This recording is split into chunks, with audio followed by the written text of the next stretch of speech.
बाइलैंग्वेज? Bilingual.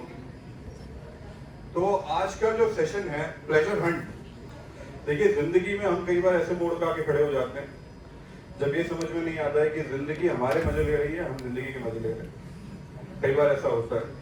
और आप देखिए कि आमतौर पे जब हमारी जीवन की दौड़ शुरू होती है तो हर व्यक्ति जो होता है वो अल्टीमेटली प्लेजर हंट में ही होता है। आप एग्री करते हैं? नहीं? Yes sir. अगर जैसे इनिशियली जब स्कूल में होते हैं, नेक्स्ट स्लाइड प्लीज। जब स्कूल में होते हैं तो स्कूल में जब हम जाते हैं तो इनिशियली जब हम बोलते हैं कि मजा कहाँ है, तो आमतौर पे सुनने में मिलता है कि एक बार 10th आप क्लियर कर लीजिए फिर मजा ही मजा है। होता ही नहीं होता? मैं चाहता हूँ ये सेशन थोड़ा इंटरेक्टिव रहे। ये ऐसा नहीं है, this is nothing something which will help you only in your professional life. I will give you something today which help you till the end of your life. ये ऐसा सेशन होने वाला है, तो आप बहुत ध्यान से सुनिएगा। तो जब हम आते हैं स्कूल में बोलते हैं 10th एक बार पास कर लीजिए, उसके बाद मजा ही मजा है। फिर उसके बाद चलते हैं 10th क्लियर कर लेते हैं, फिर बोलते हैं अरे भाई कहाँ है मजा। फिर आगे आते हैं तो बोलते हैं नहीं नहीं नहीं, आप 12th जो है आप 12th क्लियर कर लीजिए, उसके बाद फिर मजा ही मजा है। फिर 12th क्लियर करते हैं, 12th के बाद लगता है आप कहाँ, फिर बोलते हैं नहीं नहीं एक काम कीजिए, किसी एंट्रेंस एग्जाम दीजिए और उसके बाद आप एक अच्छा कॉलेज ऑप्ट आउट कीजिए, उसके बाद मजा आइए। कॉलेज भी ऑप्ट आउट कर लेते हैं, फिर जैसे कि यहाँ पे सब बैठे हुए हैं। उसके बाद फिर थोड़े टाइम बाद बोलते हैं आप कहाँ है मजा। बोलते हैं एक बार प्लेसमेंट लग जाए, 12-15 लाख का पैकेज मिल जाए, अपने हाथ में पैसा होगा, उसके बाद मजा ही मजा है। फिर उसके बाद पैसा ही मिल जाता है, मैं अपने एक्सपीरियंस से बता रहा हूँ। फिर पैसा ही मिल जाता है, उसके बाद फिर बोलते हैं आप कहाँ है मजा। फिर उसके बाद बोलते हैं अब आप एक काम कीजिए, अब आप शादी कर लीजिए, फाइनल ड्राफ्ट। तो वो व्यक्ति शादी कर लेता है। अब शादी करता है तो उसके बाद अपना सर हो जाता है, ये मैं कहाँ फंस गया। तो मजे ढूंढने में ही लगे हुए हैं अल्टीमेटली। आप देखो, from there is one shloka in shastra that from Indra to Indragop all are engaged in pleasure Hunt.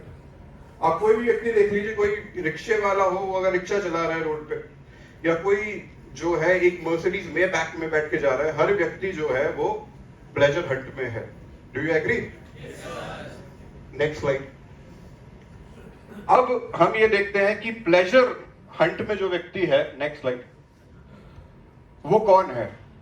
हमने देखा कि हर व्यक्ति जो है प्लेजर हंट में है, even the lower species of life. अगर आप नीचे भी जाओगे तो एक कुत्ता, एक सुअर, हर कोई आपको जीव दिखाई देगा जो आनंद की खोज में है। और तो उसे पे आउट नहीं करना पड़ता, 5 स्टार में जाके उसके सामने बिल नहीं आ जाता, और वो डिप्रेशन में नहीं जाता, सुसाइड नहीं करता। लेकिन यहाँ पे हम देखते हैं कि अगर हमें थोड़ा आनंद नहीं मिलेगा जीवन में जितनी एक्सपेक्टेशन है, तो आमतौर पे क्या होता है, व्यक्ति डिप्रेशन में चले जाता है। India is among the top countries which have maximum number cases of depression. Drug abuse के केसेस भी उतने ही। Next slide. Can you just connect this in your computer, this, so I can operate from here. Okay.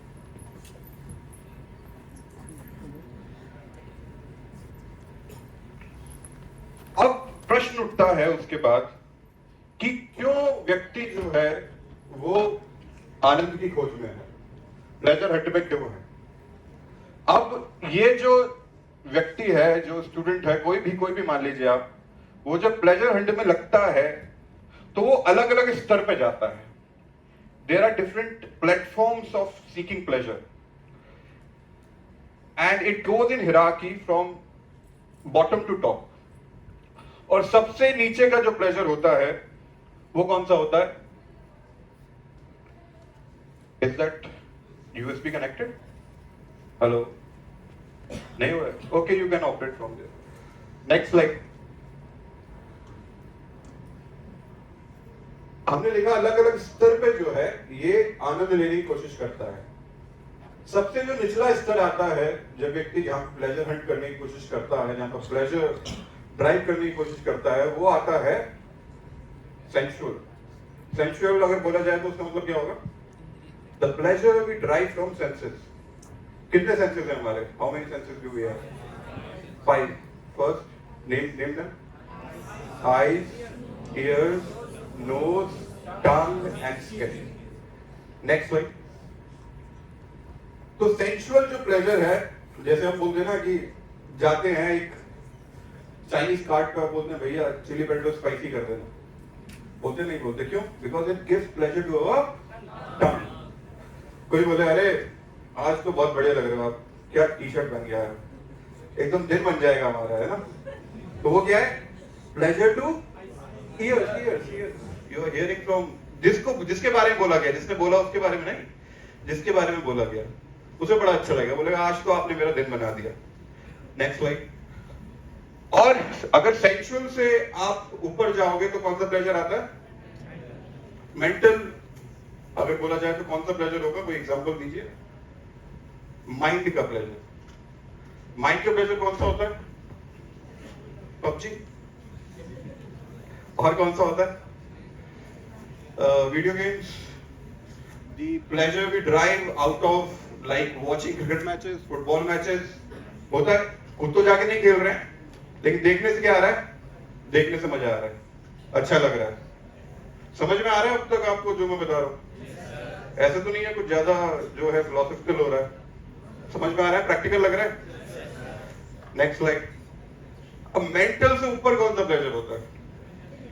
Intellectual. Intellectual pleasure क्या होता है? वो pleasure जो आप ड्राइव करते हो बुद्धि से, इंटेलेक्ट से.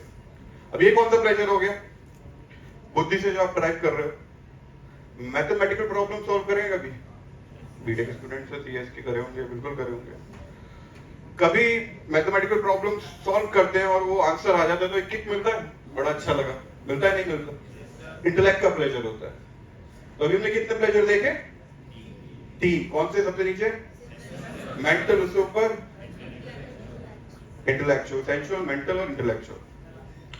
अब इंटेलेक्चुअल से भी ऊपर एक प्लेजर होता है, वो आपको पता है कौन सा होता है?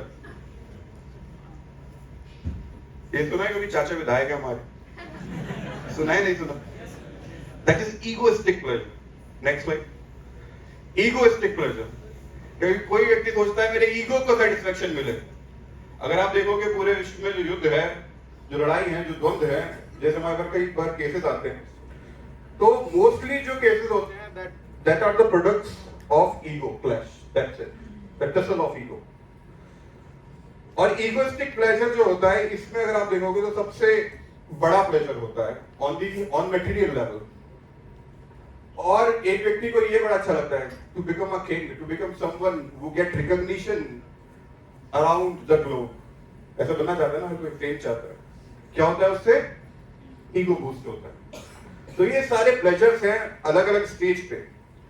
इसके बारे में डिटेल में जानना चाहेंगे आप? और थोड़ा जाएं, डीप जाएं. एक जोर से बोलिए एक साथ. ठीक है, अब अच्छा लगा. तो egoistic pleasure. Next slide please.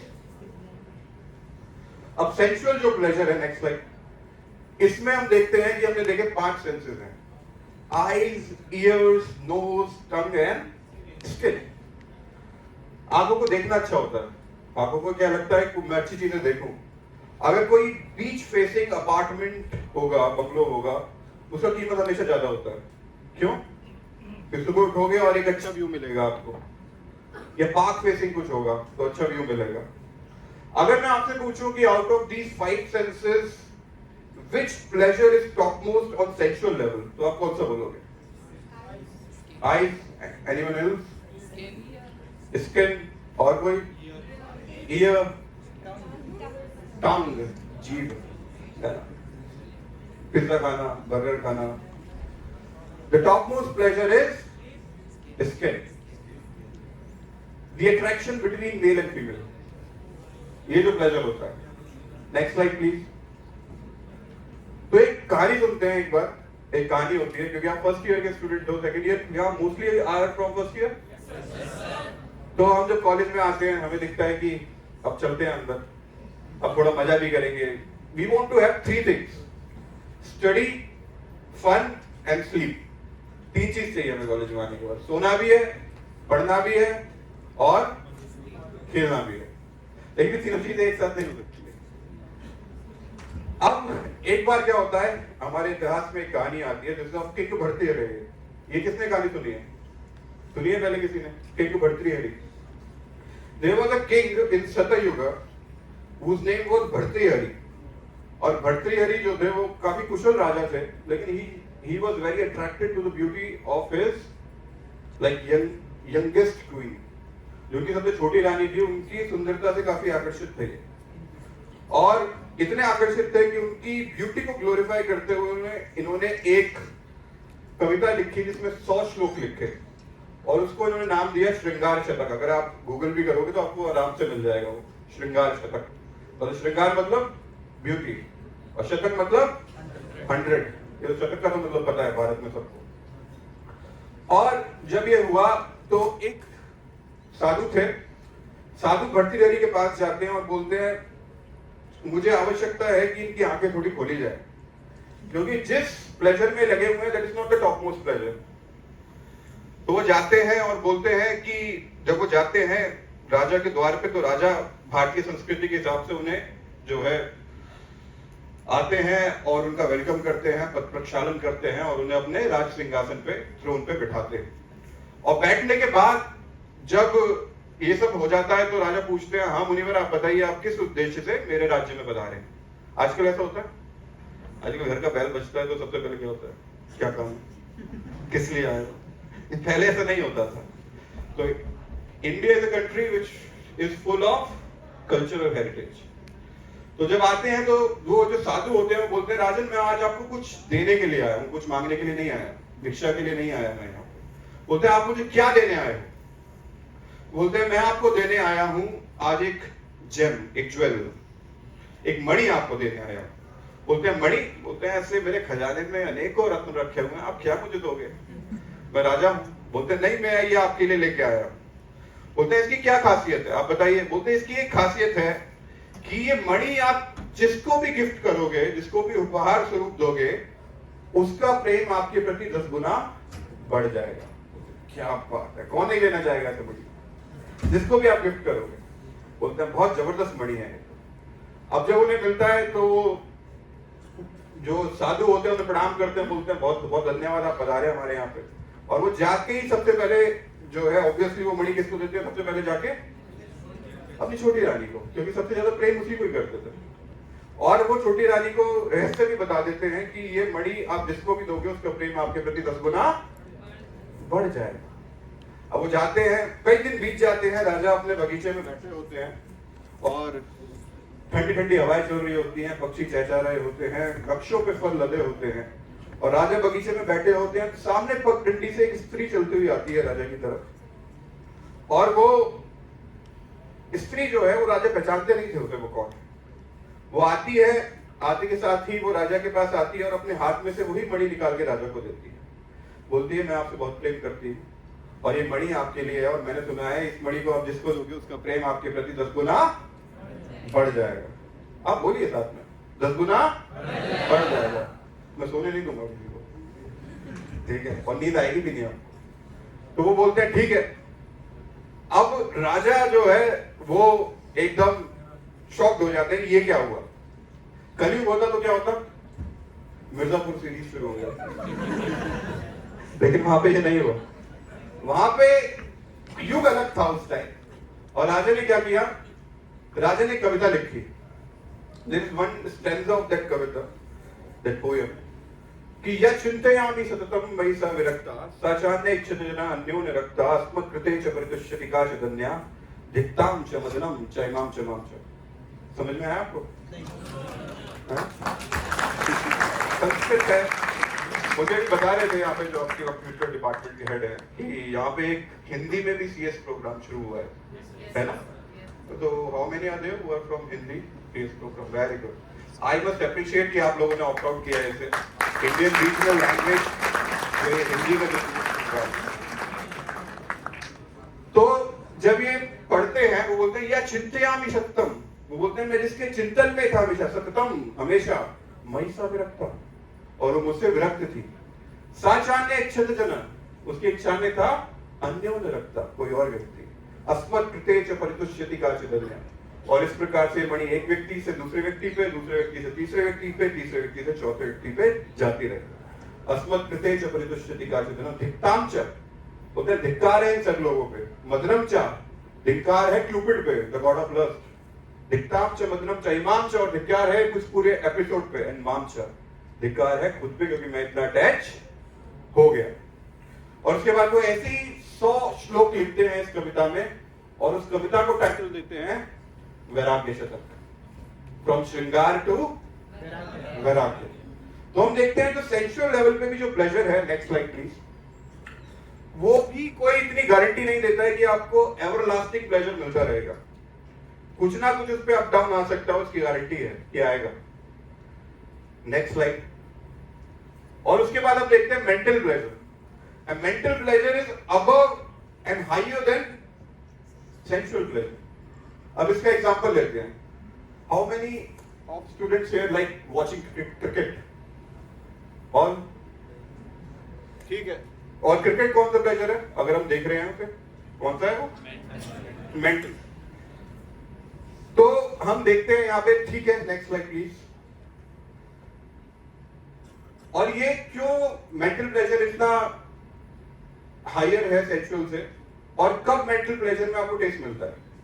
अब आप मान लीजिए कि आप जो है एक फुटबॉल मैच देख रहे हो। एक बार क्या था, एक बार हम कुछ मित्र थे हमारे, और हम सब मिलके जो है फुटबॉल मैच देख रहे थे, और एक व्यक्ति आता है और वो आके बोलता है, उसे फुटबॉल का कोई नॉलेज नहीं था। वो आके बोलते, ये क्या देख रहे हो? मुझे फुटबॉल देखना है। और बहुत हम उसको साइड में हटाए, तो मुझे एकदम बैठ जा, क्रूशियल मूवमेंट चल रहा है। और बोलता है, इतने सारे लोग एक बॉल के पीछे भाग रहे हैं, सबको एक एक दो बार खत्म करो कहानी। अब उसे उसमें आनंद क्यों नहीं आ रहा था, उसमें मजा क्यों नहीं आ रहा था? क्योंकि वो कनेक्टेड नहीं था मेंटली। समझ रहे हैं आप चीज को? अगर उसे पता होता तो उसे उसमें मजा आ रहा होता। Next slide please. अब मान लीजिए कि इंडिया पाकिस्तान का एक मैच है। खाने में समोसा किसको पसंद है? यहाँ समोसा पसंद है? यहाँ पे सबको पसंद है। समोसा अच्छा लगता है। समोसा कौन सा प्लेजर हो गया? सेंसुअल, टेस्ट का। अब मान लीजिए इंडिया पाकिस्तान का मैच है और 2020 फाइनल है, ठीक है, let's get into the scene. और आखिरी ओवर बचा हुआ है, इंडिया जो है वो बैटिंग कर रहा है। आखिरी ओवर में 20 रन चाहिए जीतने के लिए। कितने रन? 20। अब 20 रन चाहिए जीतने के लिए, और 6 गेंद है, और विराट कोहली टिक गया है ऑन स्ट्राइकर से। और वहां पे सामने से पाकिस्तान का गेंदबाज कोई बढ़िया है, चल रहा है, शाहीन अफरीदी। शाहीन अफरीदी आता है बॉलिंग करने, और लेके आता है वो गेंद, और 6 बॉल पे कितने रन चाहिए? और पहली गेंद जो आती है वो डॉट, कोई रन नहीं। अब 5 गेंद है और कितने रन चाहिए? और दूसरी गेंद आती है, उस पे एक स्ट्राइक लगता है और आउट ऑफ द बाउंड्री, 6। अब 4 गेंद और कितने रन चाहिए? 14। अब तीसरी गेंद आती है, तीसरी गेंद पे एक चौका लग जाता है। अब 3 गेंद है, कितने रन? 10। अब उसके बाद चौथी गेंद आती है, चौथी गेंद डॉट। फिफ्थ गो 2 गेंद है, कितने रन चाहिए? फिफ्थ बॉल आती है, 5वीं बॉल, और उस पे एक चौका लग जाता है। अब लास्ट बॉल है, कितना रन चाहिए? 6। अब जैसे ही आप मैच देख रहे होते हो और शाहीन अफरीदी दौड़ता हुआ आ रहा होता है, एकदम से आपकी मम्मी आती है और बोलती है, बेटा समोसा खा ले। अब आप लोग क्या करोगे? आप हटा दोगे उसे साइड से, बोलेंगे नहीं नहीं अभी हटाओ, अभी मुझे मैच देखना है, मैच पे फोकस करने दो। तो जब मेंटल प्लेजर और सेंसुअल प्लेजर अपने चरम पे होते हैं, तो we prefer mental pleasure. This is one of the example. और मैं ये प्लेजर की बात कर रहा हूं, मैं नीड की बात नहीं कर रहा हूं, ध्यान रखिएगा, प्लेजर की बात हो रही है। Next slide please. उसके बाद क्या होता है कि जब मेंटल देखते हैं, तो मेंटल प्लेजर से ऊपर हमने कौन सा डिस्कस किया था? Intellectual pleasure. अब जो इंटेलेक्चुअल प्लेजर होता है वो मेंटल से भी ऊपर होता है। इंटेलेक्चुअल प्लेजर का आपने जिक्र किया तो मैथमेटिकल प्रॉब्लम सॉल्व करना, या साइंटिस्ट जो रिसर्च करते हैं वो करना, ये सारी चीजें क्या होती हैं? ये कौन सी कैटेगरी में आती है? Intellectual pleasure. Can we change the slide? तो इंटेलेक्चुअल प्लेजर जो है वो मेंटल से भी ऊपर है और सेंसुअल से ऊपर तो है ही। Next slide. चेस गेम देखा है कभी किसी? चेस में एक व्यक्ति बोर्ड के इस तरफ बैठा रहता है, एक व्यक्ति इस तरफ बैठा रहता है, और 3-3, 4-4, 5-5 घंटे हो जाते हैं, उठते नहीं है वो लोग। Are they getting something out of it? तभी वो बैठे हुए हैं। हमें लगता है कैसे बैठ सकते हैं, इतना फोकस कैसे हो सकता है? तो this is called intellectual pleasure. अब जैसे नेक्स्ट स्लाइड प्लीज। अब जैसे हम देखते हैं कि इंटेलेक्चुअल प्लेजर जो होता है, उसमें अगर आप देखोगे, अगर इंडिया के टॉप साइंटिस्ट के अगर नाम लोगे तो एक नाम कितना आता है? Doctor APJ Abdul Kalam, Bharat Ratna. अब इन्होंने इंडिया को क्या क्या नहीं दिया?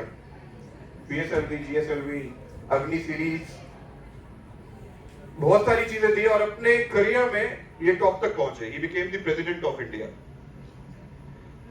और जब इन्होंने ये सब कुछ कर लिया तो once a time he was sitting in a press conference and there came a journalist. वो इनसे पूछती है कि कलाम साहब, पूरा जीवन बीत गया आपका, आपने शादी क्यों नहीं करी?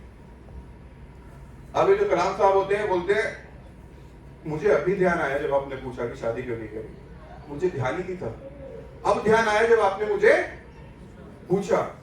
तो जब व्यक्ति इंटेलेक्चुअल क्वेस्ट में है तो जितने भी वो सेक्सुअल लेवल के प्लेजर्स होते हैं, मेंटल लेवल के प्लेजर्स होते हैं, उसे बहुत मिनिस्क्यूल लगते हैं, बहुत छोटे लगते हैं, उनके बारे में सोचता भी नहीं है, समय नहीं होता उसके पास। अगर आप देखोगे इस दुनिया में 99% लोग जो हैं वो सेंसुअल प्लेजर्स में होते हैं। 99% आप अपने आसपास देखोगे। और कुछ लोग होते हैं जो मेंटल में होते हैं, जिन्हें football matches, cricket matches, video games, ये सब अच्छा लगता है। लेकिन रेयरेस्ट ऑफ द रेयर होते हैं जो इंटेलेक्चुअल प्लेजर में जाते हैं।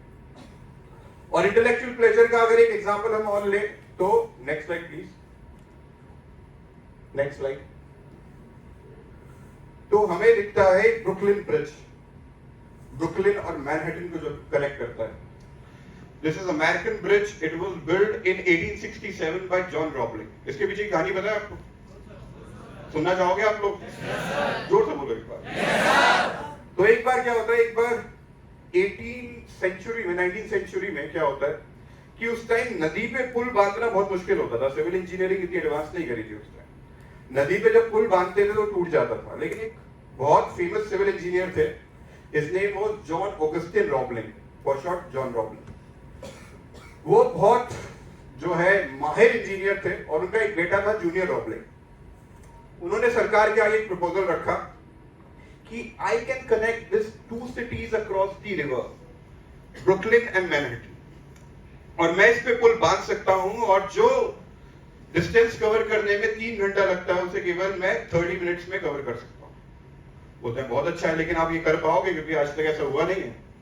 वो ब्रुकलिन ब्रिज बांधने जाते हैं तो सरकार उनके टेंडर अलाउ कर देती है और वो चले जाते हैं। And John Roebling was also a engineer and his son junior Roebling was also engineer. तो वो जाते हैं वहां पे और वो पूरा ब्रिज कंस्ट्रक्ट करना शुरू कर देते हैं, और जितने भी जूनियर इंजीनियर्स होते हैं उनके डायरेक्शंस के अकॉर्डिंग काम करना शुरू कर देते हैं। जब वो काम करते हैं तो एक दिन क्या होता है, एक दिन वो साइट पे जाते हैं और साइट पे एक साइट क्रैश हो जाती है and that took the life of John Augustine Roebling. John Augustine Roebling जो होते हैं उनकी जान चली जाती है उसमें। उसके बाद क्या होता है, उसके बाद और जो जूनियर रॉबलिंग होते हैं वो भी उस एक्सीडेंट में होते हैं, लेकिन वो मरते नहीं है वो, लेकिन उनका पूरा बॉडी पैरालाइज हो जाता है। केवल 3 फिंगर्स काम कर रही होती है, 3 उंगलियां बस, ना बोल सकते हैं, ना खा सकते हैं, कुछ नहीं कर सकते। ड्रिप चढ़ रहा होता है उनके ऊपर। और जूनियर रॉबलिंग की वाइफ भी जो होती है वो भी इंजीनियर होती है। और जब ये सब हो जाता है तो जितने भी जूनियर इंजीनियर होते हैं वो बोलते हैं, देखो इस ब्रिज को केवल 2 लोग बना सकते थे, जॉन रॉबलिंग और जूनियर रॉबलिंग। जॉन रॉबलिंग तो रहे नहीं, वो तो मर चुके हैं और बेटे के पैर कब्र में लटके हुए हैं, वो कभी भी जा सकता है। तो अभी ये ब्रिज तो नहीं बन सकता। अब हम एक काम करते हैं, अभी तो छोड़ते हैं, किसी और प्रोजेक्ट पे काम करते हैं। लेकिन जो जूनियर रॉबलिंग होते हैं, he was having that intense craving for intellectual pleasure कि वो क्या करते हैं, वो एक 3 उंगली से एक लैंग्वेज कोड करते हैं जो उनकी वाइफ समझ सकती थी। वो उसके हाथ पे 3 उंगली टैप करते हैं और टैप करके वो कोडिफाई करके ये बता पाते हैं अपनी वाइफ को कि अब आगे कैसे बढ़ाना है चीजें। और ऐसे बताने के बाद उनकी वाइफ क्या होती है, इस लैंग्वेज को डिकोड करके इंस्ट्रक्ट करती है जूनियर इंजीनियर, और वो धीरे धीरे करके उस ब्रिज को बनाना शुरू करते हैं। and right now we can see that bridge which is connecting the two cities, Brooklyn and Manhattan. तो आप देखिए उस टाइम जब सारे सेंसेस इनर्ट हो चुके हैं, तब भी इंटेलेक्चुअल क्वेस्ट ने व्यक्ति को जीवित रखा हुआ है. तो that intellectual quest is giving some sort of pleasure to junior Roebling. तो ये एक एग्जांपल है जो हमें दिखाता है कि कैसे जो इंटेलेक्चुअल प्लेजर है that is like rejoiced by few, और वो बहुत हाई लेवल का प्लेजर है, और आमतौर पे दुनिया इसके बारे में सोचती भी नहीं है. बहुत कम लोग होते हैं जो जाते हैं यहाँ पे. Next slide please. अब ईगोइस्टिक प्लेजर क्या होता है? नेताजी आते हैं, भाषण देते हैं कि हम आपके लिए ये लाएंगे, ये योजना लेके आएंगे, ये पॉलिसी लेके आएंगे, और उसके बाद जब चुनाव जीत जाते हैं तो गाड़ियों में घूमते हैं, फिर बात भी नहीं करते. तो ये क्या है? राजनीति क्या है? अगर कोई व्यक्ति सोशल लेवल पे काम नहीं कर रहा है तो उसके लिए क्या है? ये ईगोइस्टिक प्लेजर है. ईगो को बूस्ट करना है, या किंगशिप हो गई, दुनिया को जीतना. सिकंदर क्यों जीतना चाहता था कि सिकंदर पूरी दुनिया को जीतेगा? क्यों जीतना चाहिए? ईगोइस्टिक प्लेजर, ईगो को बूस्ट करना है कि एक छत्रराज है, छत्रपति. ये क्या होता था कि पूरे जो है हमें एरिया को रूल करना है. लेकिन कई बार होता था कि ऐसे किंग्स जो आते थे वो आउट ऑफ सम कंपैशन भी आते थे, जैसे छत्रपति शिवाजी महाराज. इनका ये नहीं होता था कि ईगोइस्टिक प्लेजर हमें बूस्ट करना है. क्या था कि एक रूल एस्टैब्लिश करना है और जिसमें सब लोग समानता से रह पाए. लेकिन मोस्ट ऑफ द केसेस में क्या होता है कि जो ईगोइस्टिक प्लेजर होता है वो केवल ईगो को बूस्ट करने के लिए होता है. Next slide please. जैसे माउंट एवरेस्ट चढ़ गए. माउंट एवरेस्ट लोग चढ़ने के लिए चढ़ते हैं, दिखाने के लिए चढ़ते हैं. क्या है कॉन्कर्ड माउंट एवरेस्ट कि मेरा नाम होगा, गिनीज बुक वर्ल्ड रिकॉर्ड्स में मेरा नाम आएगा. तो ये क्या हो गया? Egoistic pleasure. और कई बार लोग इसमें ही अटक के रह जाते हैं. Next slide please. Next slide. तो इतने सारे प्लेजर्स हैं हमारे पास. कितने प्लेजर देखे अब तक हमने? 4. सबसे नीचे का, उससे ऊपर, उससे ऊपर, उससे ऊपर. अब इतने सारे प्लेजर्स का बुफे मार्केट में अवेलेबल है हमारे पास. आइए जी, आप सेंसुअल लीजिए, आप इंटेलेक्चुअल ले लीजिए, आप मेंटल ले लीजिए, आप इगोइस्टिक ले लीजिए. Next slide. लेकिन तब भी we are sad. India is having the highest rate of suicide. Bangalore, Delhi, Kolkata, Gurgaon are the have gotten the dubious distinction of being the suicide capital of the world. तब भी इतना नहीं, इतना pleasure buffet लगने के बाद भी लोग क्या कर रहे हैं? उन्हें मजा नहीं आ रहा. क्योंकि ये सारे जितने भी डेटा हैं ये दिखाते हैं कि इतना ज्यादा प्लेजर लोगे उसके बाद भी मजा नहीं आए. Next slide please. अब इसके लिए क्या करना पड़ेगा? हमें पेरिस जाना पड़ेगा. नहीं, this is a term coined for your like you can get this thing very easily. तो हम एक एक अल्फाबेट से यहाँ सीखने का प्रयास करेंगे कि जितने भी प्लेजर्स हैं इनमें क्या खामियां हैं. तो सुनना चाहोगे आप लोग? yes, मजा आ रहा है आपको? समझ में आ रहा है?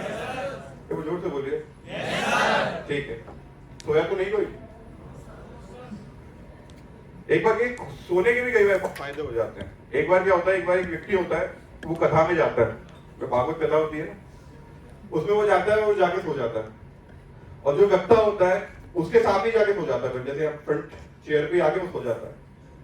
अब वो क्या करता है, वो उससे जो स्पीकर होता है उसे बहुत गुस्सा आता है, बोलता है उसके सामने ही आके सो जाता है. वो डेली सोता है और वो इतना गुस्सा हो जाता है कि वो जैसे ही आता है उसके हृदय में तो बहुत गुस्सा भरा होता है, लेकिन वो बोलता है अच्छा आ गए क्या. वो आ जाता है, वो बैठ जाता है उसके सामने आके. बोलता बैठ गए क्या? बोलता हाँ. वो फिर जाने लगता है, तो बोलता जा रहे हो क्या? वो 3 चीजें सुनता है पूरी कथा में आके कि आ गए क्या, बैठ गए क्या, जा रहे हो. और 7 दिन तक यही चीज सुनता है भागवत सप्ताह में. और वो यही चीज सुनते सुनते उसे यही चीज याद रह जाती है, आ गए क्या, बैठ गए और जा रहे. लेकिन वो रात में सो रहा होता है और सोते सोते वो सपने में जब होता है तो उसके घर में एक चोर आ जाता है. जब वो सो रहा होता है, गहरी नींद में होता है, और सपने में जैसे ही वो सो रहा होता है तो वो एकदम से बोलता है आ गए क्या. अब चोर जो होता है उसे एकदम से लगता है अरे भाई ये कौन सा दिव्य पुरुष है, सो रहा है और पता चल रहा है, मैं तो देख भी नहीं रहा इसे. और फिर वो दुबक के बैठ जाता है एक जगह तो बोलता बैठ गए क्या? तो बोलता बैठ गए। बोलता है लगता है सही में कोई जो है ये मिस्टेक है।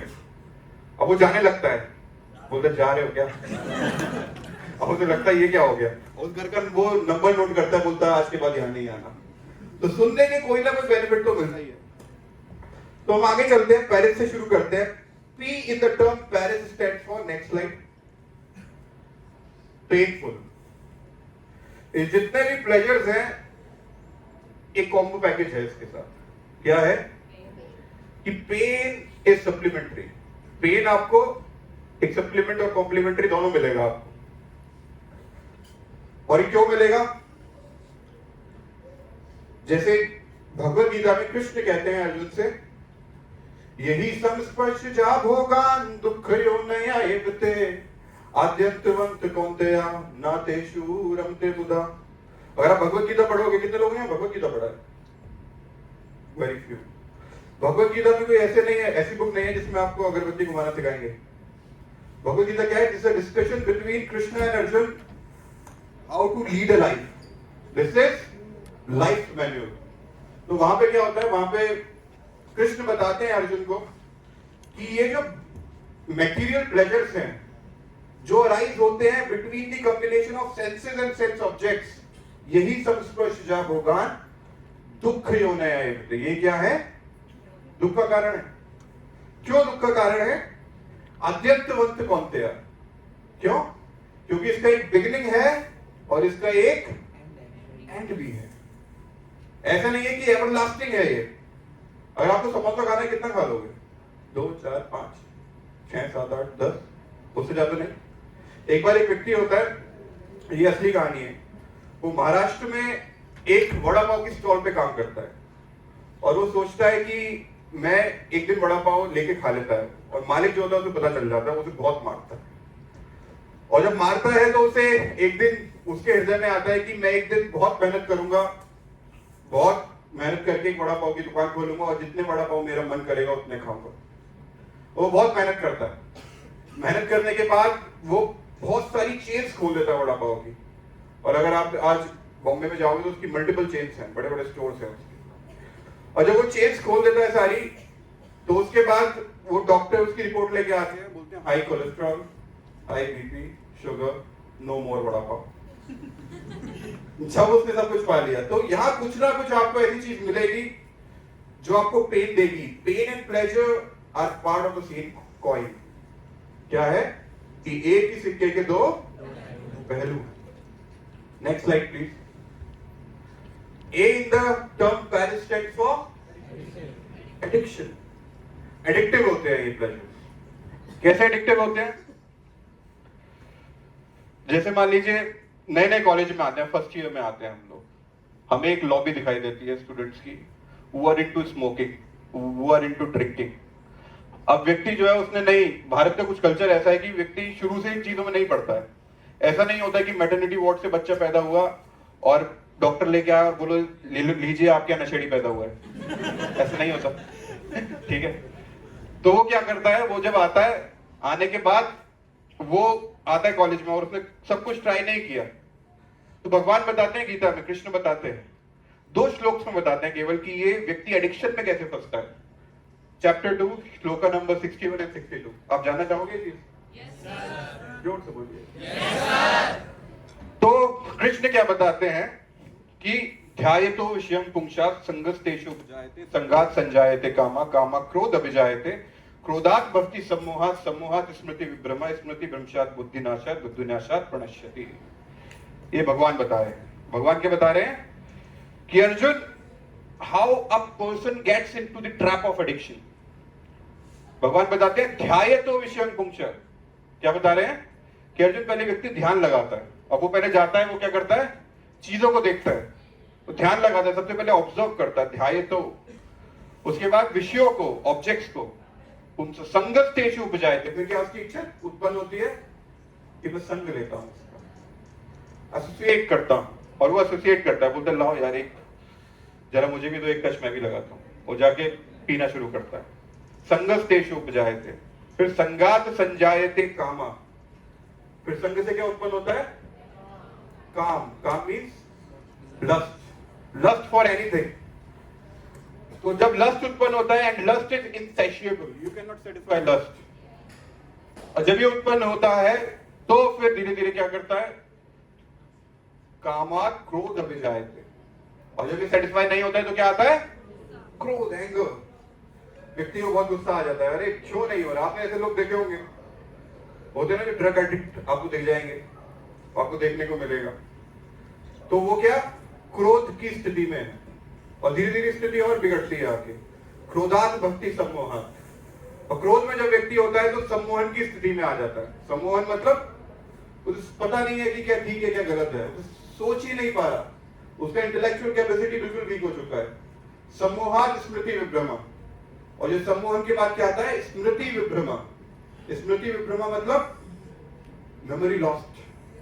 क्या होता है, मेमोरी लॉस्ट। और जब सब कुछ वो भूल चुका होता है, क्या हमने YMCA के इंडक्शन प्रोग्राम में सुना था, क्या हमारे टीचर्स ने बताया था, सब कुछ भूल जाता है। स्मृति भ्रंशात बुद्धिनाशात, बुद्धिनाशात प्रणश्यति। और बुद्धि का जब नाश होता है तो क्या होता है, उसका पतन हो जाता है।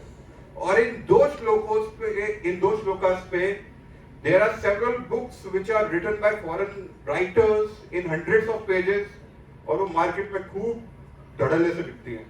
और भगवान ने इसे कितने 2 श्लोक में बता दिया कि how a person gets into the trap of addiction। तो यह सबसे पहले का स्टेज कौन सा हुआ, सबसे पहला स्टेज कौन सा है जब व्यक्ति ट्रैप में जाता है, ऑब्जर्वेशन। ऑब्जर्वेशन क्या, ध्याय। तो उसके बाद क्या करता है वो, आपसे सुनना चाहता हूं, एसोसिएट। संगस्तेषु उपजायते। फिर एसोसिएशन के बाद वो क्या करता है, संगात संजायते कामा, लस्ट, कामा। उसके बाद क्या आता है, क्रोध, एंगर। एंगर के बाद सम्मोहन। सम्मोहन के बाद मेमोरी लॉस। सुन रहे हो बड़े तरीके से। मेमोरी लॉस के बाद पतन, एकदम डिवास्टेशन। तो हम यहाँ पे देखते हैं कि अगर हम देखेंगे हम अपने लाइफ में कौन सी स्टेज पे हैं। हो सकता है कभी कोई ऑब्जर्वेशन की स्टेज पे ही ना हो सकता है कोई लस्ट की स्टेज पे हो सकता है कोई सम्मोहन की स्टेज पे हो। तो सबसे आसान जो होता है व्यक्ति को, वो होता है कि ऑब्जर्वेशन की स्टेज पे ही वो बैक स्टेप ले ले। क्योंकि अगर एक बार वो एडिक्शन में गया तो दैट इज वेरी डिफिकल्ट। एक बार क्या होता है, एक बार एक पेरेंट्स होते हैं, वो एक टीचर के पास आते हैं, एक प्रोफेसर के पास आते हैं और बोलते हैं उनका बच्चा जो है ना, वो स्मार्टफोन से बहुत एडिक्ट हो चुका है, वो बहुत ज्यादा एडिक्शन में है। तो वो प्रोफेसर जो होते हैं बोलते हैं, you do one thing, you send your child me tomorrow, और कल आके आप मिलवाओ, मैं उससे कुछ बात करता हूँ। और वो जाते हैं, और वो जब स्टूडेंट होता है वो आ जाता है, और वो बोलते हैं okay child let's go for a walk. वो उसके साथ एक वॉक पे चल देते हैं, और वो जाते हैं और बोलते हैं can you see that sapling over there, एक छोटा सा पौधा है, go and approve that sapling for me. और वो जाते हैं और वो सैपलिंग उखाड़ के ले आते हैं, और वो स्टूडेंट लाके टीचर के हाथ में देता है। बोलते बड़ा आसान था, ये तो छोटा सा काम है। बोलते हैं ओके लेट्स वॉक अहेड। वो आगे चलते हैं और बोलते हैं okay you can see that bushes around there, go and approve that bushes for me. और बुशेस को लेके आते हैं, और बुशेस को जैसे ही लेके आते हैं वो थोड़ा जान लगाता है उसमें, बोलता है नहीं अभी थोड़ा मुश्किल है इसे उखाड़ना, एक तभी उखाड़ लेता है थोड़ा जान लगाने के बाद। वो बुशेस को भी प्रोफेसर के हाथ में लाके दे देता है, जो थोड़ा और आगे चलते हैं। बोलते child can you see that tree over there, बोलते हैं हाँ मुझे दिख रहा है, like go and approve that tree also. और जाता है वो पेड़ में लग जाता है, वो पूरी जान लगाता है, लेकिन तब भी वो पेड़ नहीं उखड़ता। तो ऐसी हैबिट्स होती है। इनिशियली क्या होगा, it is very easy to approve like a sapling, आप आराम से उसे उठा के साइड कर सकते हैं। और क्या तरीका है इसे साइड करने का, ये भी कृष्ण बता रहे हैं गीता में। Everything is Krishna is explaining Gita. Get the higher taste, क्या गेट द हायर टेस्ट। अब मान लीजिए आपके पास कोई सेलफोन है, वो किसी भी कंपनी का है, अब मैं बोलता हूँ आप जो है आईफोन 15 मैक्स प्रो में आपको देता हूँ, तो आपको कैसा लगेगा? मतलब बढ़िया लगेगा एकदम, इसे अगर रीसेल वैल्यू भी बढ़िया है इसकी, because you are getting the higher taste. उसी तरह हमारी लाइफ में जब हम एडिक्शन में फंसते हैं तो कई लोग बोलते हैं नहीं आप कंट्रोल कीजिए, कंट्रोल नहीं होता है। You have to replace it with a higher taste. कभी कंट्रोल नहीं कर पाओगे आप। कंट्रोल करोगे जैसे नशा मुक्ति केंद्र में लोग जाते हैं, वो जाते हैं कंट्रोल करते हैं, जैसे नशा मुक्ति केंद्र से बाहर आए अगेन इनटू एडिक्शन। लेकिन क्या होता है वहां पे हाइयर टेस्ट नहीं प्रोवाइड किया जा रहा है। कृष्ण बताते हैं गीता में विषयाविनी वर्तन्ते निराहारस्य देहिना रसो वर्जम रसोप्यस्य परम दृष्टवानि वर्तते। He Arjuna get the higher taste if you do not want to get into the trap of addiction. तो हाइयर टेस्ट कैसा होता है कि अगर आपको लग रहा है कि मैं अगर रात में आया, रात में आके मुझे लगा बहुत स्ट्रेस में हूँ, स्ट्रेस में आने के बाद एक व्यक्ति क्या करता है, वो एक पैक बनाता है, पैक लेता है, पैक पीता है और सो जाता है, उससे थोड़ा स्ट्रेस रिलीव होता है उसका। अब you have to change this like habit of drinking. You want to change this habit of drinking. Now you want to get the higher taste. उसे क्या करेंगे? विस्की की जगह क्या आराम पे लाएंगे? नहीं। अब आप क्या करोगे? रात में आए, स्ट्रेस में हो आप, अब आप एक अपने अच्छे फ्रेंड को कॉल आउट करोगे, आप उसके साथ बैठ के बात करोगे। जब बात करोगे तो धीरे धीरे क्या होगा? स्ट्रेस रिलीव होगा, और जैसे स्ट्रेस रिलीव होगा तो बिना किसी एडिक्शन के आप क्या करोगे? एक आपको अच्छा सेटिस्फेक्शन मिल पाएगा। तो ये क्या होता है? ये सिंपल सा एग्जांपल है कि how you can get the higher taste. Next slide please. R से क्या सीखते हैं हम पेरिस में? Risky. These types of pleasures are risky. Risky कैसे है? ये बहुत रिस्क है इसमें। Next slide please. I want to tell you a short story. सुनना चाहेंगे आप लोग? Yes sir. मजा आ रहा है आपको? Yes sir. बोर तो नहीं हो रहा कोई? No sir. ये कहानी है एक पवित्र घोड़े की। किसकी कहानी है? होली हॉर्स। एक बार क्या होता है, एक व्यक्ति होता है, वो एक ऑक्शन में जाता है। ऑक्शन क्या होता है? जहां पे चीजें बिकती है, बोली लिखती है। 10 लाख एक, 10 लाख दो, 10 लाख तीन, सोल्ड। अब वो जाता है ऑक्शन में, और वो घोड़ों का ऑक्शन होता है। अब वो जाता है और देखता है कि एक जगह काफी भीड़ है, और भीड़ में जब वो जाता है तो देखता है कि उस भीड़ में लोग बहुत ऊंची बोली लगा रहे हैं, 10 लाख, 15 लाख, 20 लाख, 25 लाख एक घोड़े के लिए। और वो जाता है, उसके पास बहुत पैसा होता है, और जाने के बाद वो बोलता है 50 लाख, और 50 लाख के बाद सब शांत हो जाते हैं। बोलता है 50 लाख एक, 50 लाख दो, 50 लाख तीन, सोल्ड। और वो घोड़ा उसे मिल जाता है, बोलता है क्या बात है, देखो मैंने इस पूरे नुमाइश का सबसे महंगा घोड़ा खरीदा है। और वो जाके चलने लग जाता है, और जिसका जो अर्स्टवाइल ओनर होता है बोलता है जनाब आपने इतना महंगा घोड़ा खरीदा है, आप जान तो लीजिए महंगा क्यों है। आप लोग जाना चाहोगे? तेज तेज। अब वो बोलता है ये महंगा इसलिए है क्योंकि ये घोड़ा 21वीं सेंचुरी का है और ये पासवर्ड से चलता है। क्या बात है, घोड़ा पासवर्ड से चलता है? बोलता है हाँ पासवर्ड से चलता है, कोई चना खिलाने की जरूरत नहीं है, इधर चार्ज भी नहीं करना आपको, ये पासवर्ड से चलेगा। बोला क्या बात है? बोला क्या है इसका पासवर्ड? बोलता है जैसे आप इसके पे बैठो और एकदम से बोलो थैंक गॉड। क्या बोल रहा है? और एक घोड़ा चलना शुरू कर देगा। बोला क्या बात है? बोलता अगर इसे और स्पीड अप करना है तो बोलता दोबारा से बोलो थैंक गॉड, और ये स्पीड अप होना शुरू हो जाएगा। बोलता जितना स्पीड बढ़ाना है उतना बढ़ा सकते हो, इसकी अनलिमिटेड स्पीड है, जितनी बार थैंक गॉड बोलोगे ये स्पीड अप होता जाएगा। क्या बात है, क्या जबरदस्त घोड़ा है, पैसा वसूल। अब वो उसे लेके चलने लग जाता है। वो पहला जो ओनर होता है बोलता है जनाब रुकिए। बोले क्या हुआ? पर रोकने का पासवर्ड तो सुनते जाइए। बोलता हाँ ये भी इंपॉर्टेंट है, रोकने का पासवर्ड ही पता होना चाहिए। बोलता रोकने का पासवर्ड बताओ। बोलता क्या है? बोलता स्टॉप नाउ। क्या है? बोलता ये तो मुझे ध्यान रहेगा, कोई बात नहीं है। अब वो जाता है और टेस्ट ड्राइव के लिए सबसे पहले घोड़े को जंगल में लेके खड़ा हो जाता है। बोलता मैं इसकी टेस्ट ड्राइव लेता हूँ, और उसके ऊपर बैठ जाता। बैठने के साथ ही क्या बोलता है? Thank God. और वो घोड़ा चलना शुरू कर देता है, और धीरे धीरे जैसे वो चलना शुरू करता है उसे बड़ा मजा आता है। अब बोलता थोड़ा और स्पीड अप करते हैं, और वो दोबारा से क्या बोलता है? Thank God. और वो घोड़ा और तेजी से दौड़ लगाना शुरू कर देता है। उसके बाद फिर दोबारा से बोलता है थैंक गॉड। बोलता है कि थोड़ा और थ्रिल चाहिए, थोड़ा डोपामिन रिलीज होना चाहिए, अब तब मजा आएगा मुझे। और वो थैंक गॉड बोलता है और तेजी से दौड़ लगाना शुरू कर देता है। अब वो क्या करता है, इतने एक्साइटमेंट में आके वो भूल जाता है रोकने का पासवर्ड। अब उसे एक ही पासवर्ड ध्यान होता है जिससे वो चलता है, और उसे लगता है कि शायद इसी पासवर्ड से रुक जाएगा, ज्यादा स्पीड करूंगा तो, लेकिन वो रुक नहीं रहा होता। और वो थैंक गॉड बोल रहा होता है, वो झाड़ियों के ऊपर से छलांग लगा रहा होता है, उसके मुंह पे झाड़ियां लग रही होती है, वो पहाड़ियों के ऊपर से कूद रहा होता है घोड़ा, और वो रोक नहीं पा रहा होता। और जब वो रोक नहीं पा रहा होता, सामने उसे दिखता है डेड एंड, खाई है, और वो लगता है अब तो जीवन मेरा खत्म है। और वो जाता है, वो दौड़ लगा रहा होता है, वो थैंक गॉड बोल रहा होता है, और जैसे ही वो एकदम क्लिफ पे पहुंचता है माउंटेन की, एकदम से उसके अंदर से स्ट्राइक करता है, स्टॉप नाउ, और वो घोड़ा क्लिफ पे रुक जाता है, और वो गहरी सांस लेता है और बोलता है थैंक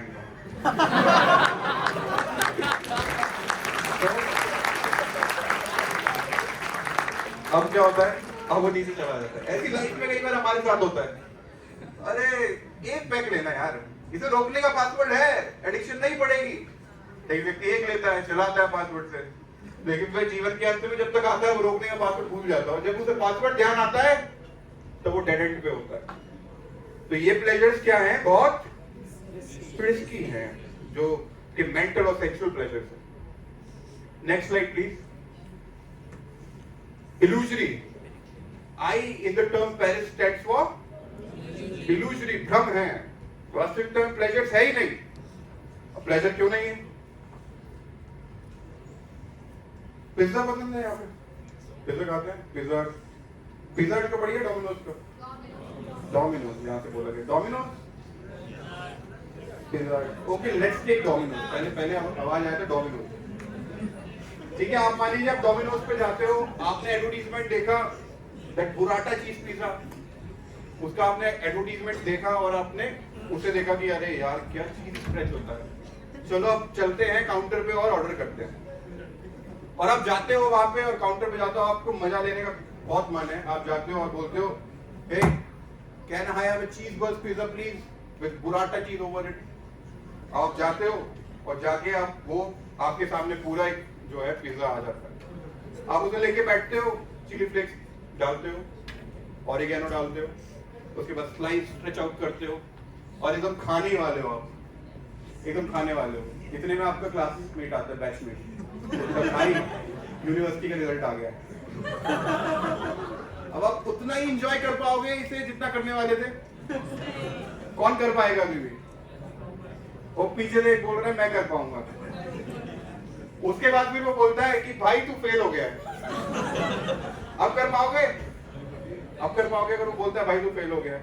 कई लोग बोलेंगे मैं अब भी कर पाऊंगा, और बोलता है तेरे बाकी सारे फ्रेंड्स पास हो गए, अब तो बिल्कुल नहीं कर पाओगे, क्योंकि अपने दुख से दुखी नहीं है आदमी, पर सुखे दुखी है, दूसरे के सुख से दुख है।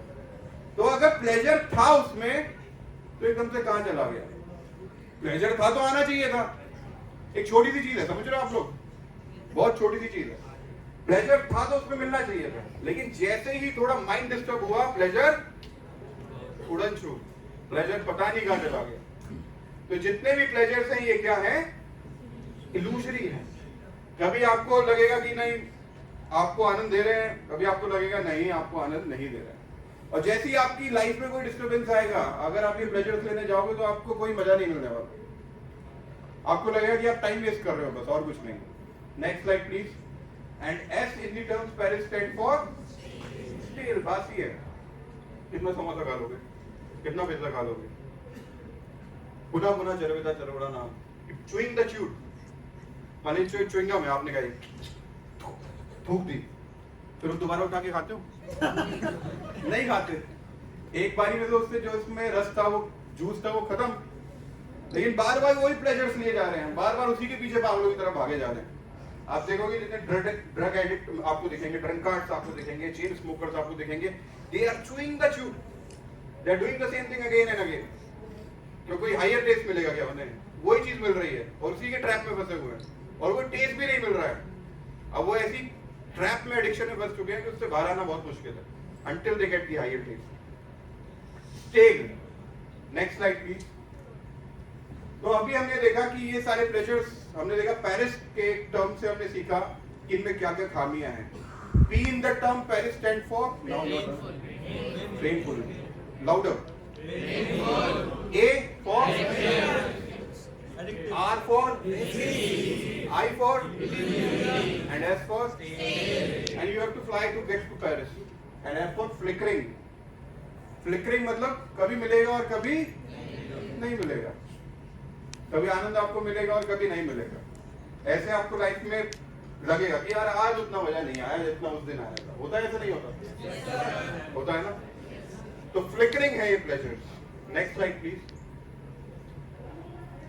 तो भी दिक्कत क्या है, ये क्यों है ऐसा, ये सारे प्लेजर्स हैं क्योंकि हमारी लाइफ में कोई सॉलिड फाउंडेशन नहीं है जिससे हम प्लेजर ड्राइव कर रहे हैं।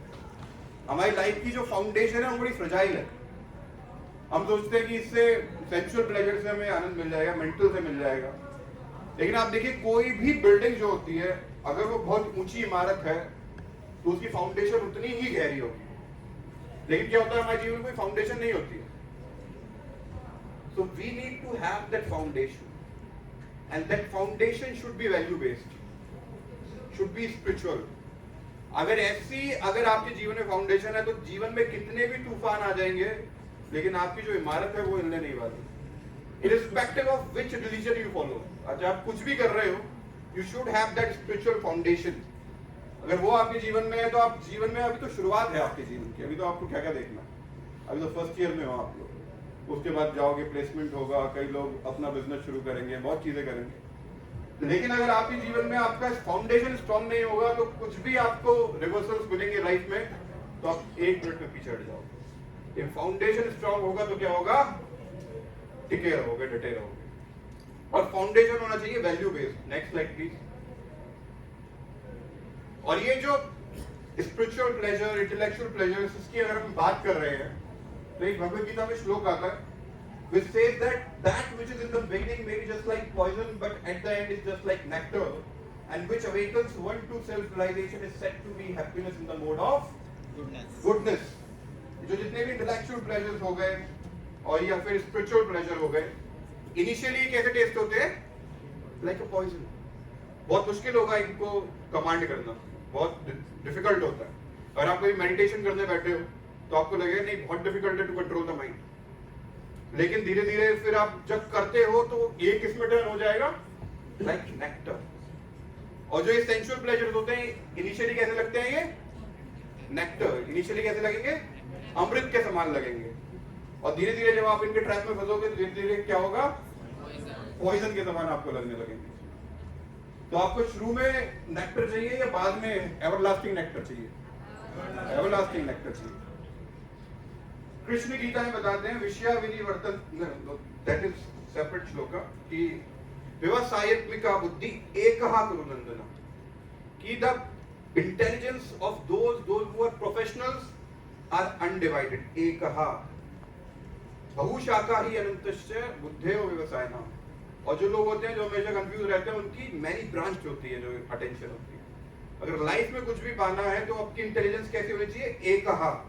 कैसी, एक साथ बोलिए, एकहा, एक साथ सभी लोग, एकहा, तो अनडिवाइडेड होनी चाहिए।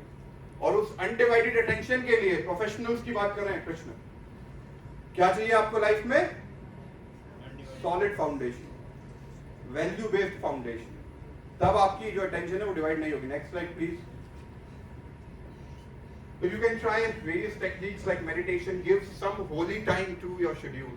कुछ जीवन में ऐसा होना चाहिए मॉर्निंग में कि आप कुछ अपना समय मेडिटेशन में, किसी स्पिरिचुअल एक्टिविटी में आप दे रहे हो, वो आपको आपकी लाइफ में बहुत हेल्प आउट करेगी। Next slide please. आपके साथ एक कहानी शेयर करना चाहूंगा कि how a value based foundation can change the course of history. Al Capone की स्टोरी सुनिए, इजी एडी अल कैपोन, बुचो है नहीं, ठीक है, स्टोरी के साथ हम कंक्लूड करेंगे आज का सेशन। 1900s में एक माफिया थे, उनका नाम था Al Capone, and he was like master in smuggling. जो भी क्राइम्स थे वो करते थे बहुत बढ़िया तरीके से। And when there is a criminal he needs a lawyer. अगर कोई क्रिमिनल है उसे बच के रहना है तो उसे क्या चाहिए, एक लॉयर चाहिए। लॉस को कैसे डील करना है बड़ा मुश्किल होता है। तो वो क्या करते थे, एक लॉयर थे, नेक्स्ट स्लाइड प्लीज। एक लॉयर थे जिनका नाम था Easy Eddie. He was a great criminal lawyer, उन्हें सारी लूप होल्स पता थी अमेरिकन लॉज की, और वो क्या करते थे, जो भी क्राइम करते थे इन्हें बचा के ले आते थे। और इनकी वजह से पूरी सोसाइटी में ड्रग्स फैल रहे थे, स्मगलिंग फैल रहे थे, सब कुछ, पूरी सोसाइटी बर्बाद हो रही थी। और इजी एडी चाहे कितने भी ग्रीवियस चार्जेस होते थे इनके ऊपर, इन्हें 2 मिनट में नॉट गिल्टी बाहर आ जाते थे। और ये सब करते करते करते करते बहुत टाइम बीत गया और पूरा जो है जितना भी अमेरिकन इकोनॉमी था वो एकदम से ट्विंडल होने लगा। Next slide please. एक दिन इजी एडी अपने बेटे के साथ अपने बैकयार्ड में वॉक कर रहे थे और वॉक करते करते इन्हें एक थॉट स्ट्राइक किया और उन्होंने बोला, what legacy am I leaving for my son, कि मैं अपने बेटे के लिए क्या छोड़ के जा रहा हूं। क्या वो इस बात से जाना चाहेगा कि उसके पिता ने पूरा अर्थव्यवस्था चरमरा दी, पूरी सोसाइटी में ड्रग्स खोल दी, इस नाम से जाना चाहेगा वो, या मैं कुछ उसे कोजेंट देके जाऊंगा, कुछ सब्सटेंशियल देके जाऊंगा। And he ponder over this thought. और उसके बाद उन्होंने क्या डिसाइड किया कि now no more litigation for criminals, जो हैबिचुअल ऑफेंडर्स हैं उनके लिए मैं जो है लिटिगेशन नहीं करूंगा, वकालत नहीं करूंगा। और उन्होंने अल कैपोन का साथ छोड़ दिया।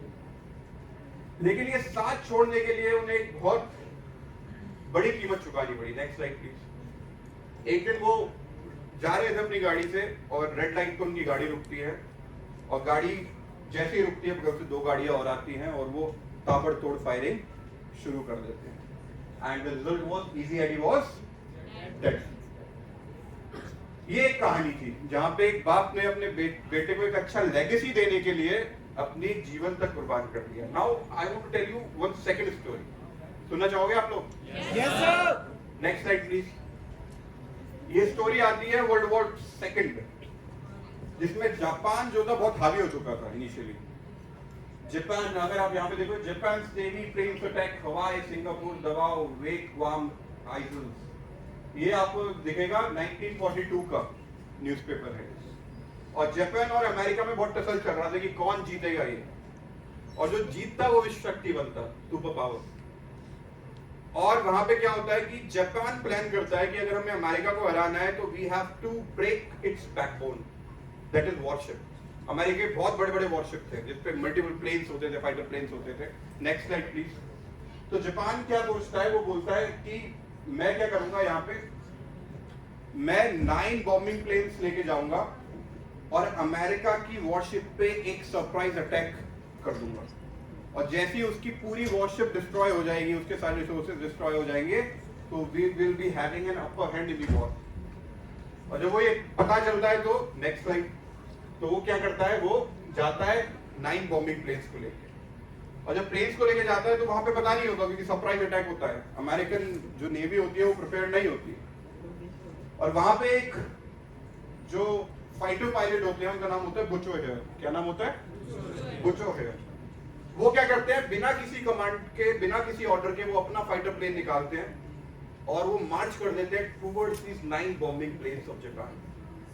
और ये सुसाइड था, उन्हें पता था कि मैं जिंदा वापस नहीं लौटूंगा क्योंकि मैं प्रिपेयर तो हूं नहीं, कोई बैकअप मुझे मिलेगा नहीं। और 9 बॉम्बिंग प्लेन, वो भी जापानीज नेवी जिसने पूरी दुनिया में कब्जा कर रखा है, उससे मैं लड़ने जा रहा हूं। लेकिन वो निकल पड़ते हैं, उनके हृदय में कोई डर नहीं होता और वो जाते हैं और इतनी फियरलेसली वो डॉच करते हैं सभी प्लेन्स को कि वो 4 आउट ऑफ 9 प्लेन्स को क्रैश करवा देते हैं। 4 प्लेन्स क्रैश हो जाते हैं। और जब 5 प्लेन्स होते हैं वो बोलते हैं ये सामने वाला बंदा जो है ना, ये फियरलेस है, इससे हम टैकल नहीं कर पाएंगे, इसके जीवन में मृत्यु का भय नहीं है। और वो क्या करता है, जितने भी 5 बॉम्बिंग प्लेन्स होते हैं जापान के, वो रिट्रीट कर लेते हैं, वापस चले जाते हैं। And that save the worship of America. और इनका नाम क्या होता है? बुचो हेयर। और he was awarded the highest congressional medal in valor in war. Next slide please. और अगर आप देखोगे तो now the Chicago International Airport is named after him. O'Hare, Chicago O'Hare International Airport. And this man turned the entire history upside down. अगर Japan जीतता तो आज कुछ और ही होता। जापान अगर जीतता तो आज विश्व शक्ति कोई और ही होता। लेकिन इसने पूरा हिस्ट्री का कोर्स ही चेंज कर दिया एक बंदे ने। अगर ये उस टाइम वॉरशिप डिस्ट्रॉय हो जाता तो there was like high chances of America getting and facing a defeat in the war. ये 2 कहानी है जहां पे एक व्यक्ति, एक बाप ने अपने बेटे के लिए क्या किया, अपनी जान दे दी, और एक व्यक्ति ने क्या किया, अपनी जान की परवाह किए बिना लड़ गया जाके और अपने देश को जिताया। There is one link in this story कि Butch O'Hare next slide. Was the son of the lawyer Eazy-E. बुजुर्ग कौन थे? किसके बेटे थे? जो लॉयर थे जिन्होंने ये जो वैल्यूज थी ये उन्होंने कहां से कैरी करी? अपने पिता से. अगर उनके पिता उस वक्त उसी माफिया के साथ खड़े होते तो हो सकता है कि अमेरिका नहीं जीतता, क्योंकि वो वैसी ही एजुकेशन देते, वैसे ही वैल्यूज आगे हैंड ओवर करते अपने सन को, और इतनी शायद उसमें शक्ति नहीं होती कि 9 बॉम्बिंग प्लेन सामने से देख रहे हैं और अपनी जान की परवाह किए बिना अपने देश के लिए लड़ रहे हैं. तो ये होता है कि जब आपके पास एक वैल्यू बेस्ड फाउंडेशन होता है तब आप लाइफ में चीजों को बदल सकते हो और पूरा इतिहास आप बदल सकते हो. Next slide please. Next slide. So with this I conclude the present seminar. Thank you so much.